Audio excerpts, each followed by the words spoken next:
आपके माध्यम से सरकार से आग्रह करना चाहता हूं कि एक मजदूर दिन भूजल गर्भ जो हमारा जमीन के नीचे विधायक राजकुमार सिंह, आदरणीय जो एमएलसी है राजीव कुमार, तत्कालीन स्वास्थ्य मंत्री तेजस्वी यादव। आप मुस्कुराइए कि बेगूसराय जिला अंतर्गत मनियप्पा पंचायत में और हमारे पीछे है पंचायत सरकार पंचायत भवन, जो कि अद्भुत यूँ कहें कि दुल्हन की तरह सज संवर के तैयार है।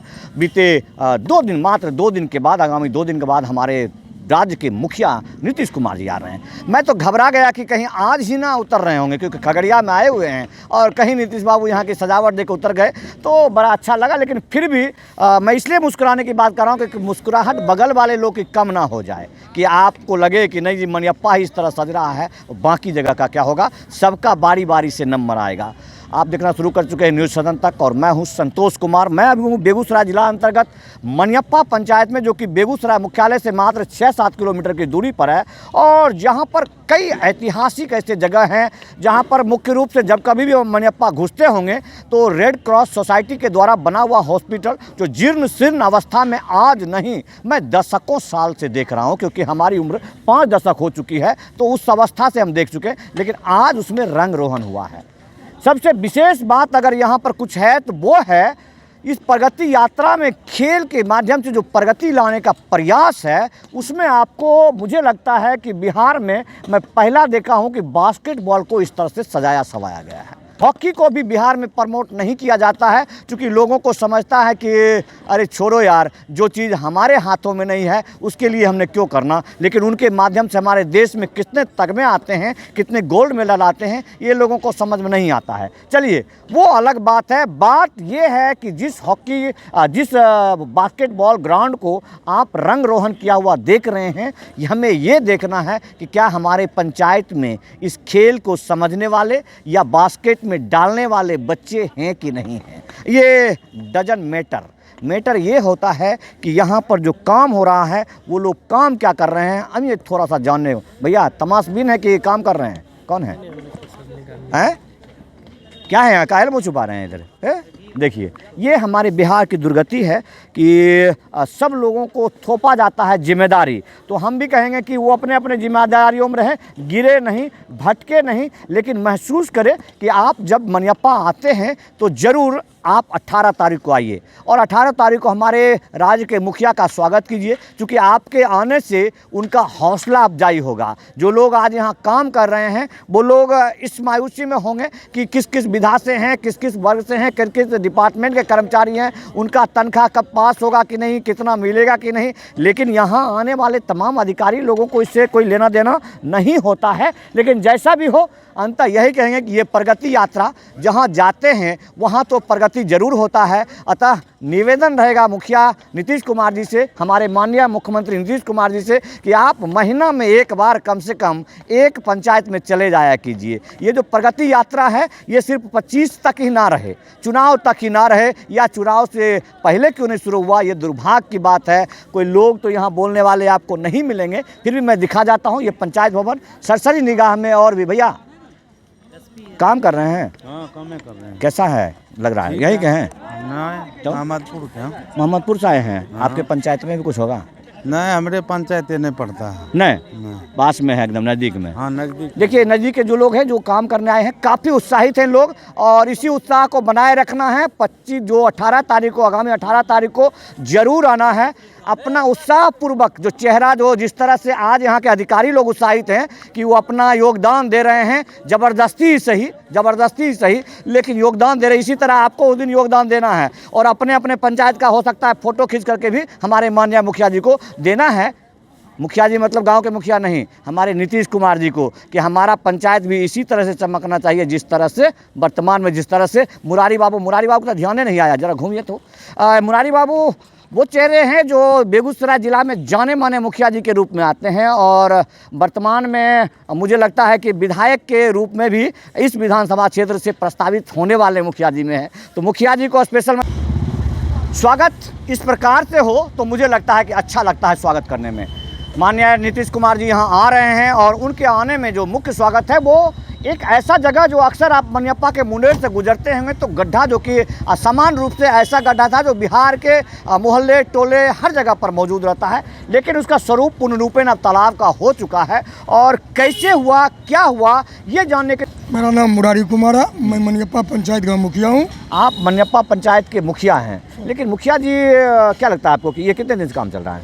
ये काम लगभग 1 महीना से चल रहा है। 1 महीना में ही ये रूप आया है? जी 1 महीना में आया। और सिर्फ हम ये कहें कि ये योजना जो है हमारा मनरेगा के किस किस योजनाओं के तहत हुआ है? इसमें पंचायत योजना 15वीं के ड्रिंकिंग वाटर से है जी। और मनरेगा योजना से मिलके बन रहा है। दोनों योजना हमारी बहुत पुरानी योजना है। तो नीतीश बाबू के आते ही 1 महीने में ये सब काम कर लिया आपने? माननीय मुख्यमंत्री जी के आने के उपलक्ष्य में पंचायत वासियों में हर्ष की बात है कि पंचायत सरकार भवन जो मेरा बन के तैयार था तो उसके उद्घाटन में वो आ रहे थे। तो उनके उद्घाटन में आ रहे थे तो ग्रामवासियों और ग्राम सभा ने ये निर्णय लिया कि एक अच्छा पोखर छठघाट का निर्माण उनके आने से पहले हो जाए और माननीय मुख्यमंत्री जी से ही उसका उद्घाटन कराया जाए। आप अलंकरण के योग्य हैं, लेकिन इस योजना का मुझे लगता है कि बिहार में बंटाधार होता है कि जितना भी तालाब उड़ाई हो या गड्ढा उड़ाई हो, गड्ढा उड़ाई के नाम पर जो है उसको गड्ढा करने के लिए होता है वो।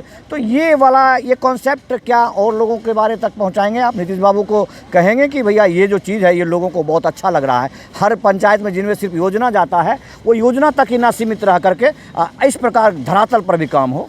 ऐसे भी सर हमारे यहाँ मनरेगा में लगभग 700 से 800 मजदूर कार्यरत हैं, लेकिन 800 मजदूर में से लगभग मजदूरों को मैं 100 दिन में काम देता हूँ। आपके माध्यम से सरकार से आग्रह करना चाहता हूँ कि एक मजदूर को साल में 100 दिन नहीं 200 दिन का अगर रोजगार मिल जाए तो मनरेगा और फलेगा फूलेगा।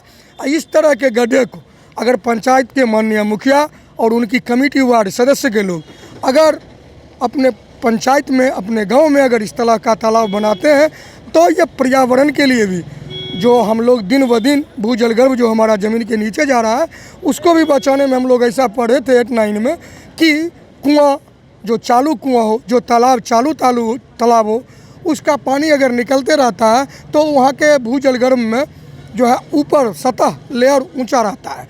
यह प्रकृति के लिए भी मानव जीवन के लिए भी ये जल जीवन हरियाली के तहत काफ़ी अच्छा प्रोग्राम है। एक गांव से आने वाले जनप्रतिनिधि हैं और आप ये बता रहे हैं कि इन्होंने सॉइल ऑफ अर्थ के बारे में, वाटर हार्वेस्टिंग के बारे में, ये सब चीज़ 8वीं 9वीं में पढ़ा। तो मुझे लगता है इतने पढ़े लिखे अब सब लोग होते हैं, ज़रूरी नहीं कि आप पोस्ट ग्रेजुएट और ग्रेजुएट कर करके ही ये सोचें कि मैं धरती को कैसे बचाऊं, मैं वाटर के लेवल को कैसे बचाऊं। तो ये बहुत बड़ी बात है और ये बात सोचे हैं तो बहुत बहुत आभार है। आपने कहा कि अभी 100 दिन जो काम मिलता है वो 200 दिन का काम हो, लेकिन नहीं लगता आपको कि मनियप्पा में जितने पेड़ पौधे तो आपको दिख रहे हैं, बाकी जगह पर ये पंचायती राज के खाते में रह जाता है? तो वो लोग, गांव के लोग क्यों सोचेंगे कि 200 लोग काम दे, जो मजदूर किसी मुखिया जी के आसपास, विधायक जी के आसपास ही घूमते रह जाते हैं? तो गांव के लोगों को फायदा ऐसा दिखेगा तब ना 200 दिन काम की रिक्वेस्ट करेगा कि सिर्फ पैसा के लिए काम भी चाहिए। हमारे यहाँ जो है आपको मनरेगा योजना से अभी 2 लाख पौधे इस पंचायत में जीवित 3 फीट से 30 फीट ऊंचा मिलेंगे, जिसमें से प्रत्येक किसान को 1960 रुपया प्रत्येक माह मिलता है। जो 2 लाख पौधा का मतलब है किसी एक पंचायत में, ये पर्यावरण के लिए काफ़ी महत्वपूर्ण कदम है। 100 दिन तो हमारे किसान को जो है उसी में मिल जाता है, वृक्षारोपण में चला जाता है। जिस परिवार को मैंने वृक्षारोपण का लाभ दे दिया वो अन्य काम में चलिए, इन योजनाओं को सब लोग समझते हैं, मैं भी समझता हूं। वनजोन योजना हो या फिर मनरेगा हो, दोनों मिलाकर के सरकार जो कार्य कर रही है वो एक अर्थशास्त्र नीति है जिसके तहत घुमा करके किसी पानी को सर्कुलेट करना होता है।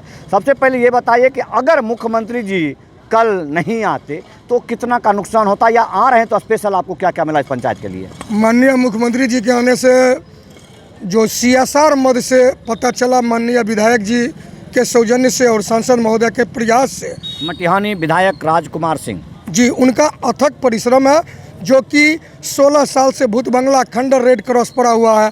जिले का इकलौता अस्पताल है जो किसी पंचायत में रेड क्रॉस हो। लेकिन वो तो हमारे IOCL के संदर्भ से इन्होंने करवाया है, लेकिन माननीय मुख्यमंत्री जी के आने से हमें क्या फ़ायदा वो बताइए। मैं इसलिए बता रहा हूँ कि हमारे आदरणीय जो MLC हैं राजीव कुमार, उन्होंने विधान पार्षद में ये क्वेश्चन उठाया था कि मनियप्पा रेड क्रॉस को जीवित किया जाए, इसका जीर्णोद्धार किया जाए। लेकिन तत्कालीन स्वास्थ्य मंत्री तेजस्वी यादव का लिखित बयान मेरे पास लेटर है, जिन्होंने सिरे से खारिज कर दिया था कि रेड क्रॉस की कोई आवश्यकता नहीं है, क्योंकि रेफरल हॉस्पिटल मटियानी बगल में है। अगर राजकुमार बाबू का प्रयास नहीं होता तो IOCL हम जैसे पिछड़े पंचायत को इस तरह का एकमुश्त 5 करोड़ की राशि नहीं देता। इसलिए मैं राजकुमार बाबू और माननीय मुख्यमंत्री जी के आने के अवसर पर इस कार्यक्रम को आना अपने लिए गौरव की बात, पंचायत के लिए सौभाग्य की बात समझता हूं। बहुत बहुत मन को बहलाने के लिए गाली, ये ख्याल अच्छा है। और आप समझ सकते हैं कि तेजस्वी यादव जी जितने समय तक ही रहे वो उनका कार्यकाल था, लेकिन उनके जाने के बाद यदि उनके कार्यों में रुकावट के हुए काम नहीं हो पाता है तो आप आरोप कैसे लगा रहे हैं उनके? मेरे पास जो MLC महोदय जो प्रश्न उठाए, वो प्रश्न और उनका जवाब दोनों मेरे मोबाइल में MLC जी भी आपका कांग्रेस से थे और कांग्रेस के गठबंधन उस समय उनके साथ ही अलग होकर के सरकार में थे। सबसे पहले मैं एक सामाजिक कार्यकर्ता हूं, मैं किसी राजनीतिक दल का सदस्य नहीं हूं, इसलिए कांग्रेस कम्युनिस्ट ग्राम प्रधान हैं आप? नहीं, ग्राम प्रधान के अलावे भी मैं किसी दल से सरोकार नहीं रखता हूं, ये सच है। ना किसी का मैं प्राथमिक सदस्य हूं, इसलिए मैं किसी दल के किसी नेताओं से अपने पंचायत के हित के लिए उनसे मांग करना अपना अधिकार। रोड मुख्य रूप से, चलिए मुखिया जी को छोड़ दीजिए। अब मुख्य रूप से मैं कहूँगा कि इस चीज़ पर ध्यान देना है कि मुझे आप वहाँ पर सामने सामने दिख रहे हैं कि लोक स्वास्थ्य का जो नियंत्रण विभाग का जो बोर्ड लगा हुआ है वो नलकूप विभाग का एक टंकी है जो कि रंग रोहन किया हुआ है। उसके साथ साथ ये तमाम जो घरें हैं, इन घरों को भी अप्रॉक्सीमेट कोशिश किया गया है कि साफ़ सफाई इस प्रकार की हो जाए, तो ये काबिल तारीफ़ है। लेकिन ये चीज़ समझना है कि हमारे बिहार के लोगों के रहन सहन में वैचारिक रूप से उत्थान हो, उनको भी एक बार देखा जाए जो कि इस योग्यता नहीं रखते हैं कि हम अपने गांव में अपने झोपड़ियों को साफ़ कर पाएँ। सिर्फ आप यहीं तक सीमित रह जाते हैं तो ये आपका जो कार्य है वो दबकर रह जाएगा। ज़रा देखना है तो मनियप्पा के उस झोपड़पट्टी में जाना है। यहाँ इसी के अंदर पड़ने वाले छोटे छोटे कई गांव हैं, जिन गांवों में अक्सर मैं जाता हूं तो कुछ दलित लोग हैं जिनके पास मैं शर्म से नहीं जाता हूं कि अक्सर वो अपने जो बैठा है दिखाते रहते हैं। आप सिर्फ यहीं से वापस चले जाते तो आपका कार्य पूरा नहीं होगा। देखना है तो उन जगहों को भी जाइए, उनके रास्ते को भी क्लियर करिए, उनके लिए भी कार्य कीजिए। जय हिंद, वंदे मातरम।